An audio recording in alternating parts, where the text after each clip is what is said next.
Welcome to episode 129 of Outside the Circle, a podcast dedicated to new and upcoming country artists, musicians, and songwriters.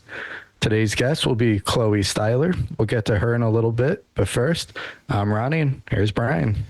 What's up, man? Yeah, we missed a week last week. You were finishing out your crazy summer months, so we should be back on track with our weekly releases. And yeah, man, over here in the Hopkins household, we are whole and crazy. And you know, my wife Jamie's back to work with she works from home with 2 kids in the background, and God bless her. Yeah. Last week was my final week of camp, so that came to a grinding halt real quick, and yeah, kind of a lot going on my end too. So, well, first of all, 2 weeks ago we had Wyatt's birthday party. That was a lot of fun. Hope he enjoyed it as much as he seemed to, running around in circles all day long. Yeah. No, that was fun. That was, the nice thing about, all you summer babies is that the birthday parties are awesome. Like, it's like, we don't have a pool, right? But it's like we have like the bounce house, the water slide, all that stuff, pizza party. It's so much easier to have a birthday party in the summertime with all the kids. My birthday is in February.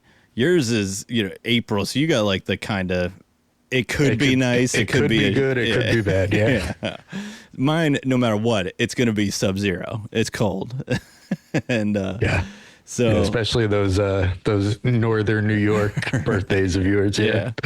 And so it makes life a little bit easier. Now with Hunter, her birthday's in the end of March, so she's going to be in the same boat as you. It like could be a nice 70-degree day, and it could be a foot of snow. Yeah. So we got Chloe Styler on today. This is another one that I did back in April, I believe. There's a couple of well, first of all, I just want to say that after camp ended, I'm hitting the ground running, getting back into this podcast here. Last week I went and saw Dierks Bentley, Chase Rice, and Randy Rogers band, and what a way to end my summer. That was much needed and fired me up, and I'm ready to dive back into music here. And I'm looking forward to what this next few months is going to be for us. Yeah, no, that's sick. That when you were telling me the lineup for that, I was like, oh man, what a solid lineup.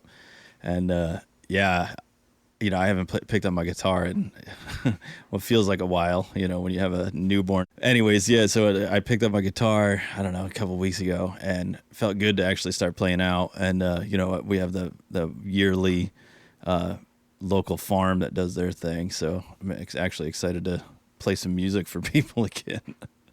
Yeah, no, that'll be good. I think that's mid-September. So yeah, about a month away, a little less than a month away. But yeah, all right. So let's jump into this episode, and or this interview here, and I'm gonna give a little trigger warning at the top here. So we talk about, at the time, her newest single, Read a Room, and what the song is about and why it was written. And, those who know me know that there's been some things going on that have kind of haven't been the greatest. In divine timing and whatever you want to call it, something happened in the middle of this interview. So I do lose my train of thought quite heavily in the middle of this. But I think it's perfect timing for what we were talking about. So I guess the trigger warning is there is a moment where we go really off the rails. So hopefully nobody catches on, or hopefully you catch on and it makes sense. But if not, the rest of the interview was fantastic, and I'm excited for everyone to hear it. Yeah, let's get to it. I'm excited to hear it now. All right, everyone. We're here today with singer-songwriter Chloe Styler. Welcome to Outside the Circle, Chloe. Thanks for joining us today. Thank you so much for having me. Yeah, no, I'm excited. We've been going through this phase, I guess we can call it. Within the last like 6 months or so, we've really like latched on to Australian country musicians. So it's been such a pleasure getting to explore Australia again, as I've said in many episodes that I visited years ago. So this is fun for me to kind of relive memory lane a little bit. So mentioning that you're in Australia, kind of. We always like to start with the very like cliche, tell us a little bit about where you grew up and how important music was in your household, those kinds of things. No, I love these questions. So I grew up on the Gold Coast in Queensland, which I still live here, and it's coastal. It's on the east coast of Australia. Lots of beaches, not far from the Great Barrier Reef, and it's just been the most wonderful place to grow up and live for a while now. And I have really loved music since I was a little girl. My parents put me into singing lessons when I was 7 and piano lessons around the same age. And honestly, I just got the bug from an early age and just stuck with it. I did the musical theatre thing at school. And when I graduated high school, I just knew that I wanted to pursue music. I do have an undergrad degree from university in business, so not music at all, but it comes in handy and does help with the music side of things these days. And yeah, I'm just so obsessed with this career. I just love doing music, and I live and I breathe it. Nice. So I am curious, being in Queensland and I want to say a handful of the other artists in Australia that we've spoken to tend to be more like Sydney, more like Melbourne, like bigger cities, I guess. Well, I don't even know. Queensland could be a big city for all I know, but how is like you mentioned musical theater, like how big is music in the culture, I guess is the word I'm looking for. Yeah, like are you surrounded by it? Yeah. Definitely over the last 10 years, I've seen such a growth in my city, which is the Gold Coast. You're not wrong to say that Sydney and Melbourne are bigger. They do have bigger music scenes, a lot more people. They're more populated than the Gold Coast, but I'm really proud to see how much the Gold Coast music community has grown. We've been holding the Gold Coast Music Awards for 9 years now, and I first went to one in 2019 and was a finalist back then, and I was then a finalist last year as well. So to see that growth over the few years has been really inspiring, because there's really great music here in our little community and all different genres as well, which is really fun. Nice. Yeah, we'll definitely talk about the Gold Coast Music Awards, but we'll get to that in a little bit. Having that business degree, you mentioned it's definitely helpful. I think that having understanding more than just your obviously like you want to sing and play and write and be a musician. But knowing the business side of it, I'm sure helps kind of, I guess, not so much give you like the surprises of you hear horror stories of people that don't know what's going on. And so I think having that business degree has probably been pretty helpful for you so far. Yeah. Absolutely. It really helps with marketing my brand, in quotations, marketing my music, and sort of having a bit more knowledge about just the business side of things. So accounting and marketing do come in a lot with this music career. So I am grateful for that background, but I mean, it might have been helpful to go to university for music instead, but we can't change the past. We just got to work with what we got. Yes. Yes. And that's not only can we not change the past, but as long as there's still a goal, you could always continue that education. So there's always the future of that. Kind of along that lines, then. So you mentioned that you caught the bug early. You knew music was special. Was there like a specific moment, or maybe just like things that happened over time that when you knew like, okay, music is gonna be the thing that I'm gonna focus as a career on? I think I couldn't pinpoint it to one specific moment, but there is one moment that comes to mind when you ask that question. I was in grade 11. I don't know what that is. I think that might be a sophomore. Like my second last year of school. Yeah, I was heading into junior. Yeah. Okay, I was heading into my senior year, and we were getting information about what to do once we graduated, if we wanted to go to college or if we wanted to just head straight into the workforce with a trade or something like that. And we were looking through these pamphlets, and it was, information about become a lawyer, become a doctor, become all of this. And I just looked at the pamphlet in front of me, and nothing spoke to me. And I just, in that moment, was like, I just want to do music. Like, I just want to go and be a musician in some way or another. And I didn't know how to do it. My school was very academic focused, and they did have a beautiful cultural community for the arts and whatnot. That's where I did all my musical theatre. But to just pursue a solo music career as a singer-songwriter and an artist was just something that I didn't know anybody actually personally doing it in my community. So it was a bit overwhelming, but yeah, that would be the moment that I definitely was like, well, I don't think I would be a very good lawyer. So I think I should probably stick with what I know. Yeah. So there was something pretty interesting when you said like this. So when you had this pamphlet and, talking about the different careers and stuff afterwards, here in the States, we put such an emphasis on college and continued education that we don't focus on trades anymore. Is that kind of the same, that like the way you mentioned trades, like that's seems like it's a much bigger thing there than it is here?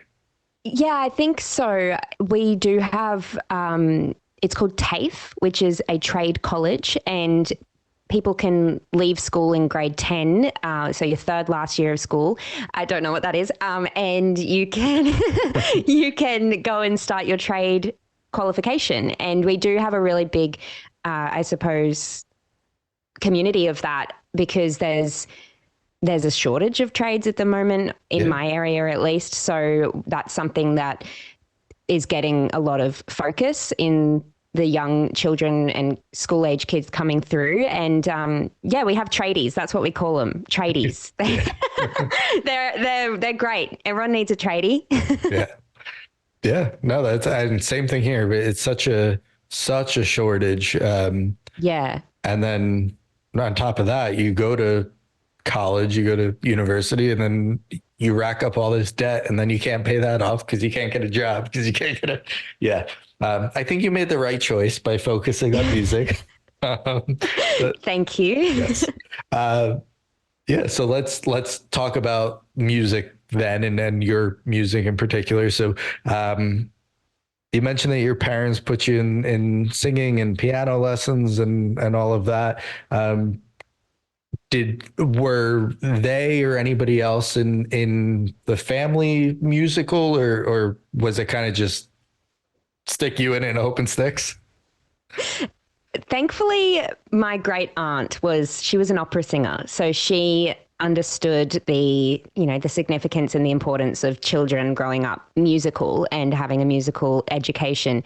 And my mum and dad, they have such an appreciation for music, and they do dabble in some instruments themselves, but they've never done anything professionally or attempted at all. But they just love music, and they love have the sound of a piano in a house. And they just knew that it was something important to put my sister and I into, no matter whether we ended up being a musician or not.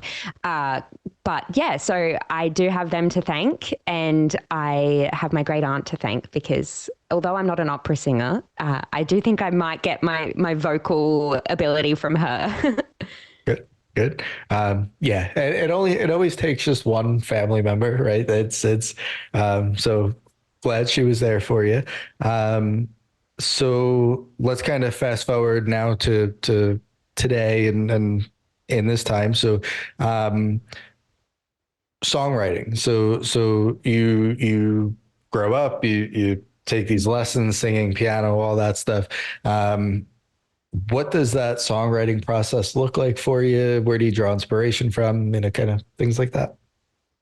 Yeah, absolutely. So for my 13th birthday, my parents gifted me an acoustic guitar, my very first, and it's the one I still play to this day at gigs, and I write on it still. So it has such sentimental value. When I was, 13, 14, 15, I was really inspired by Taylor Swift and the music she was releasing around at that time because I hadn't heard of anybody else just singing what they live at school and with their friends, because that's all I knew. I was a teenager. I hadn't really experienced the big things in life yet. I was just experiencing friendship problems or boy problems or just like mum and dad problems, not even problems, just teenage things. So when I first started writing music, I do have the early Taylor Swift records to thank for the material inspiration, I suppose, because I didn't know that you could just write like that. You could just be so honest and talk solely about what's going on in your life. So I wrote my first song, I'd say, when I was about 15, and it probably won't ever see the light of day. Nobody will probably ever hear that one, but I stuck with it and I just kept writing. And something I'm really proud of is that all my music is honest to me and my stories, and I write solely from my personal experience and my life. So I feel very connected to my audience in that regard, because although they are my stories and things that I've lived, it's universal experiences as well. So it's, love, heartbreak, family, all of those things, growing up and just navigating life as a 20-something and doing it together. Yeah. So I always do like to ask, and the way you said that and laughed about it, I think you probably have the answer. What was that first song about? Oh, I think it was called That Night or something like that. And I think it was about a boy. Honestly, let's be real. Definitely about a boy. And yeah, I remember it being about like going on a date or something. I hadn't even been on a date. I think I was imagining it up about a boy that I liked and something that I wanted to do with him. But I don't think it ever happened in the end. Yeah. Usually that's the first handful of songs, right? The romanticized fairy tale of what we want. And Yeah. yeah. I like, and I want to focus for a second on how you mentioned that, all your songs are honest to you and, your stories. And, we always like to talk about authenticity and how important that is as an artist, for not just for yourself, because, if you're by all accounts faking it, then, you're going to burn out quicker, but being authentic to yourself, that also comes across to the listener. And you mentioned the early Taylor Swift records, they're relatable because they're real, right? So like, yeah, I think that honesty and authenticity is probably the most important part of this whole journey, really. The whole, whether it is songwriting or stage performance or whatever, it's yeah, I know. I like to hear that. Yeah. Thanks. I agree. I think as long as I'm staying true to me, then I am doing what I love, and I know I'm doing it at my best capacity as well. Yeah. Yeah. So with that, I think that's probably, while we keep talking about music, we should probably take our break and put the song on that we're going to play for you. So why don't you go ahead and introduce it for us, and then we'll talk about it when we come back from the break. Absolutely. This is my brand new single called Read a Room.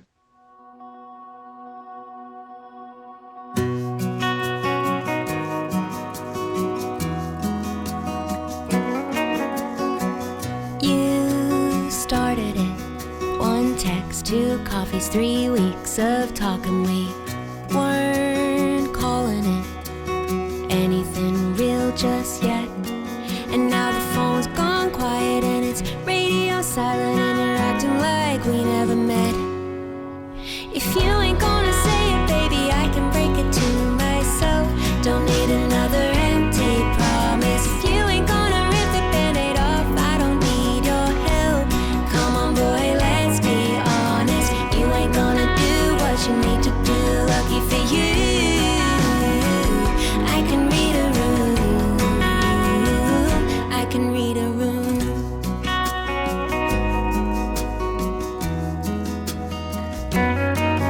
It was reruns of Friends, pizza and wine. You were acting like mine. Now I'm replaying it to see what went wrong that night.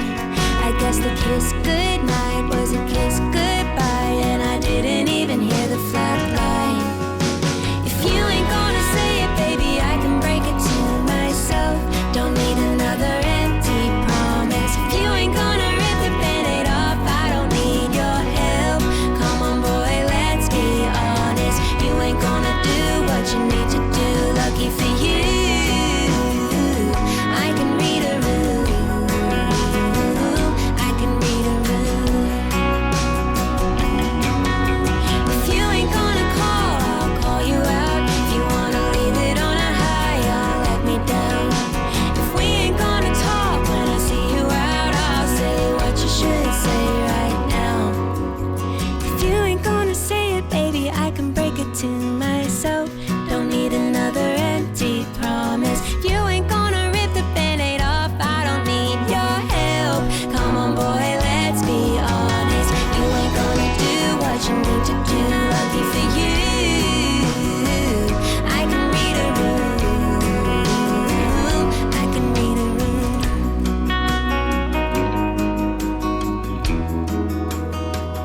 I can read a room.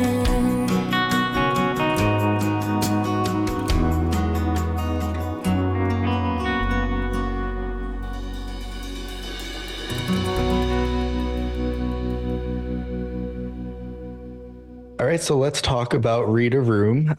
First and foremost, again, going back to the authenticity of music and your songwriting, what was the inspiration behind that song? How did it come to be for you, and ultimately be the one to put out in the world?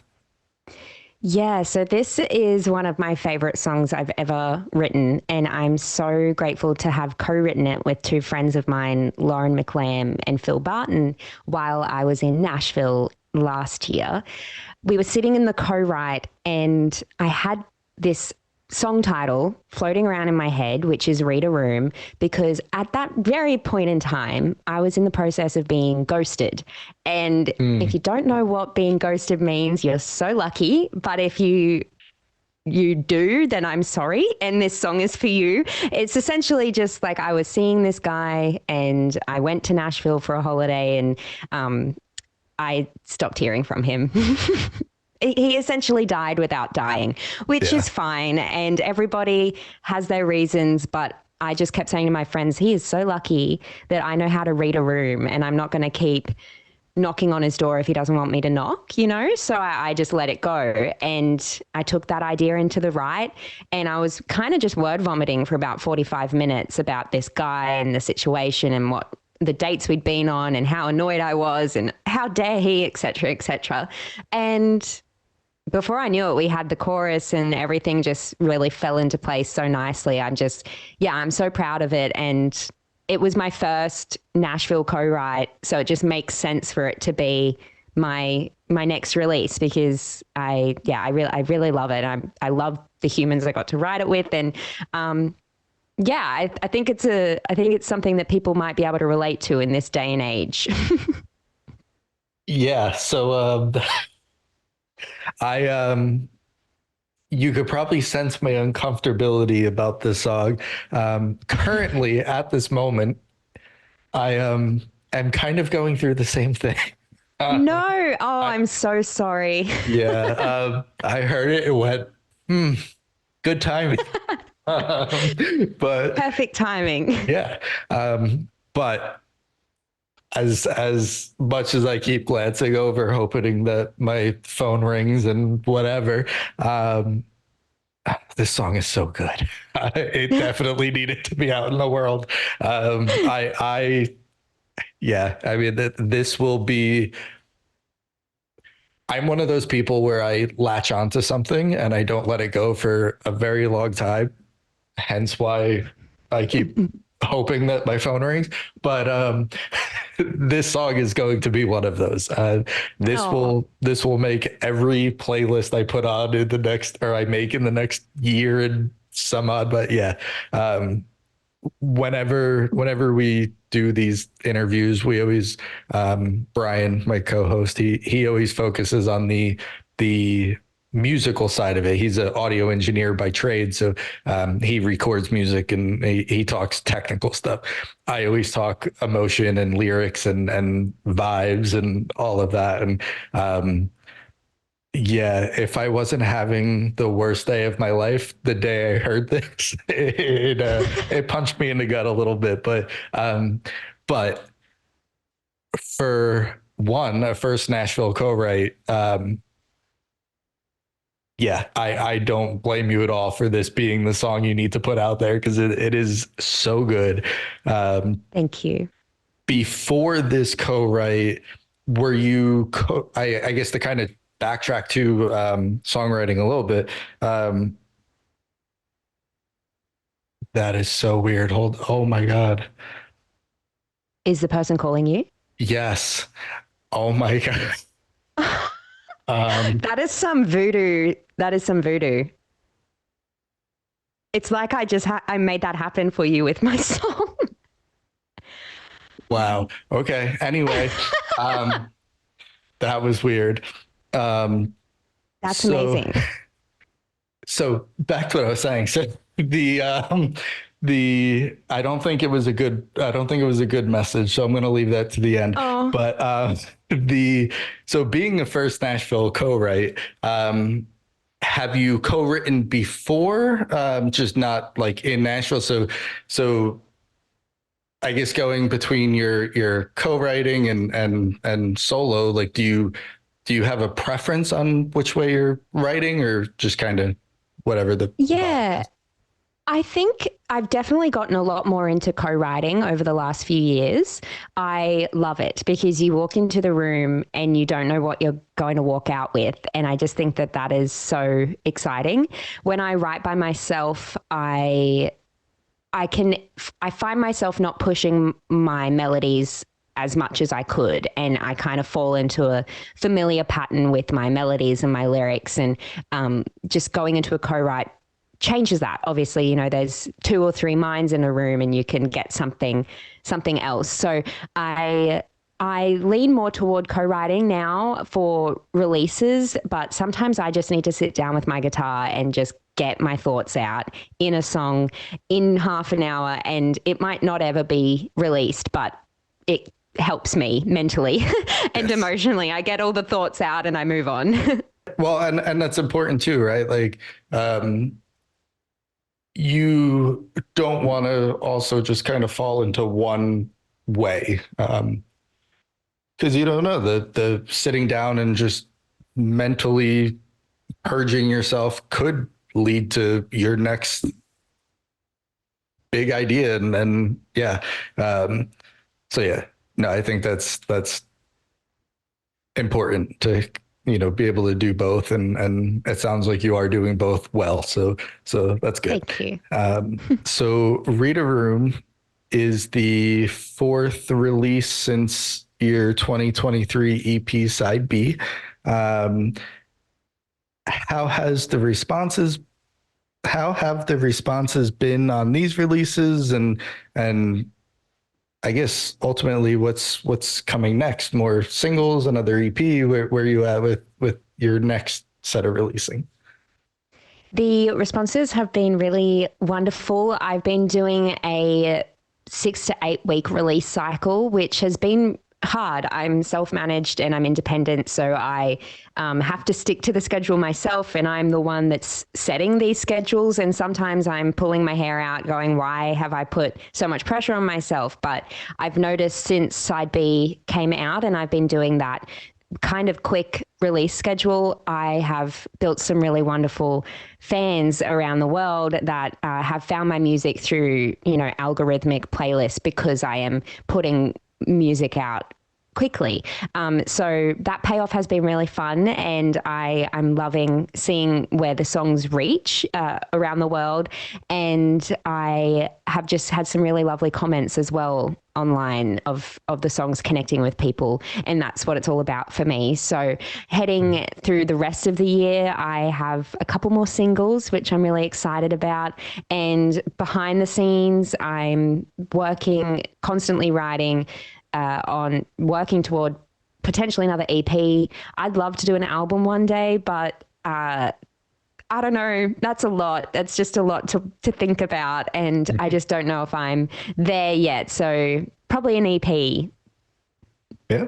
Well, you don't want to force it either, right? So, Yeah. you're doing well with these releases. You're kind of finding your rhythm, for lack of a better word. So, why disrupt that if you don't need to? And, yeah, no, I think that's, yeah, definitely keep putting the singles out. Definitely maybe another EP, but if you're not ready for the album, don't push it. That's could be too much. Yeah. Don't force it. Exactly. So at the top, we mentioned the Gold Coast Music Awards.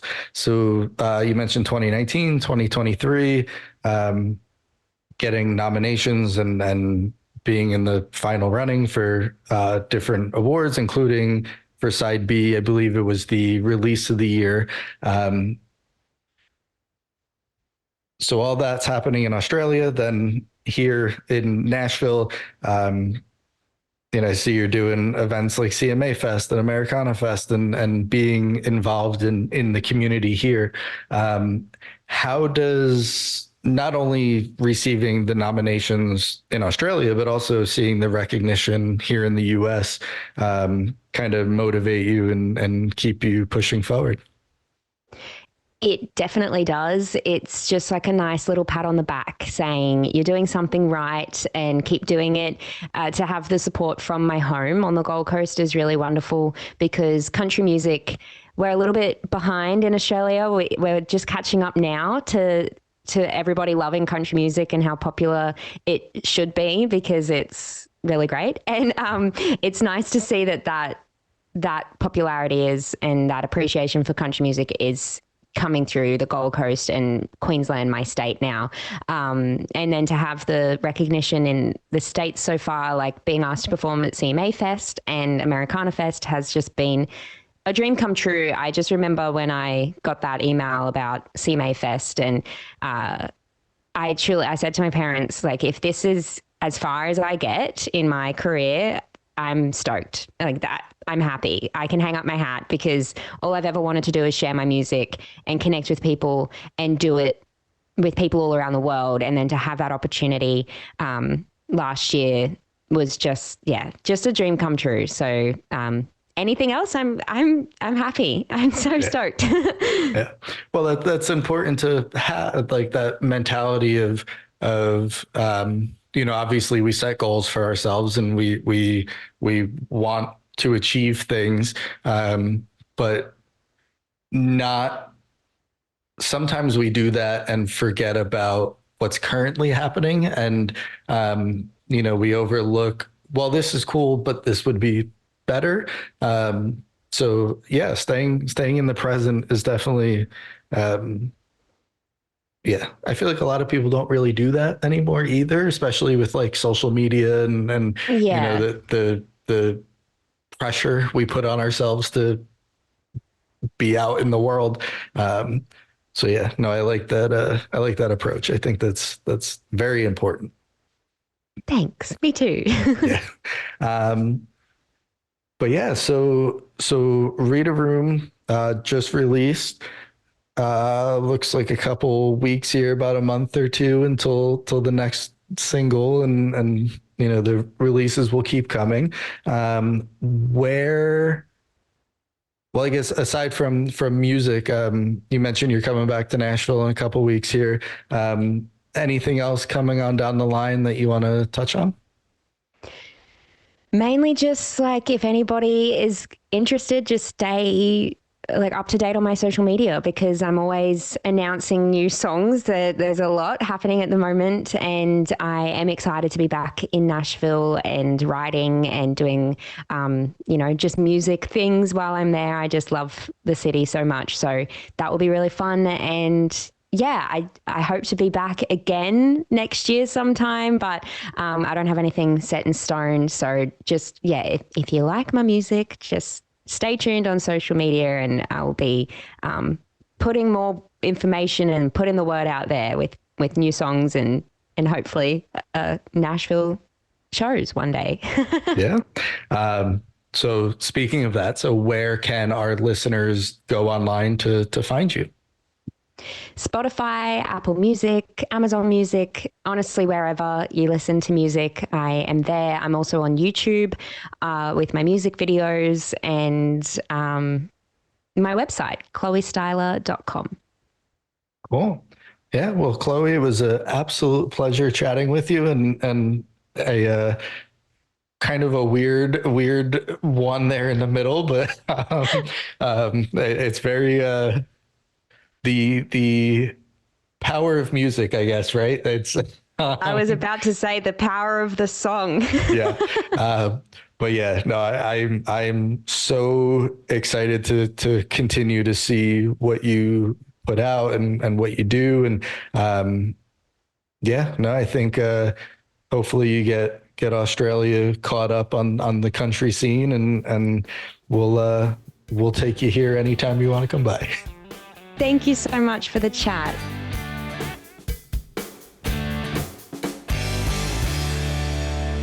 All right, so that was Ronnie's interview with Chloe. Man, what a cool artist she is. You know, I gotta love these Aussies that keep coming on the show. You know, it's some of my favorites. You know, a lot of people are like, the accent's so cool, but it's just the way they carry themselves is infectious. So, man, that was a cool one. Yeah, no, you that's exactly right. It's infectious, right?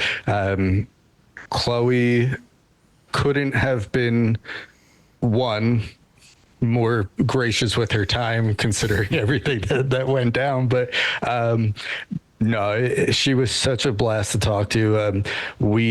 I think we were batting 1,000 on really any artist we've had, period, but specifically all these artists out of Australia and her coming from the Queensland area. I think we've had maybe like 3 or 4 now from her specific region of Australia. So clearly they're doing something right out there. And we talked about Read a Room and that being her first Nashville co-write and also one of her favorites and clearly such a great song. And I'm excited to see what Chloe has going, and yeah, it's going to be good. Yeah, no, I'm excited to follow along too, and definitely want to thank Chloe Styler for coming on Outside the Circle. Be sure to follow her on all of her social media, music listening platforms.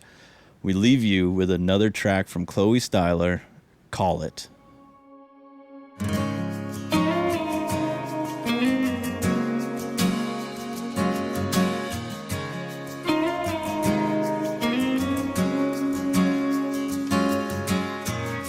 Time moves slowly, I can't even breathe.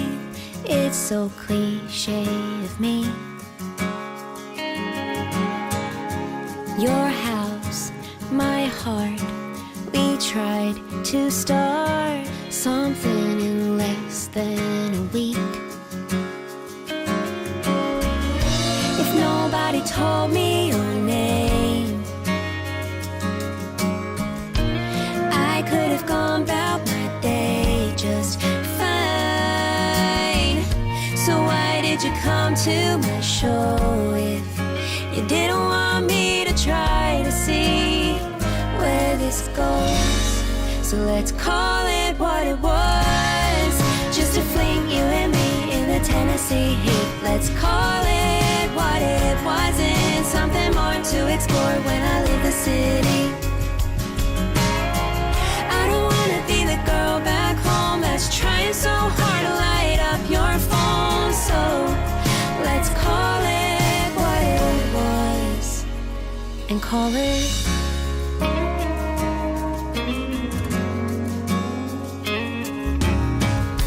6 days, 4 dates, 2 nights that I stayed, and I felt you all over me.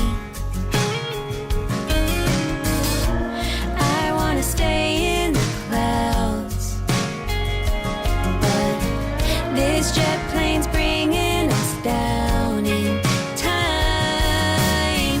For a doubt to ruin my year when all I really wanna do is stay in your hemisphere. So let's call it what it was, just a fling, you and me in the Tennessee heat. Let's call it what it wasn't, something more to explore when I leave the city. I don't wanna be the girl back home that's trying so hard to light up your phone. So let's call it what it was and call it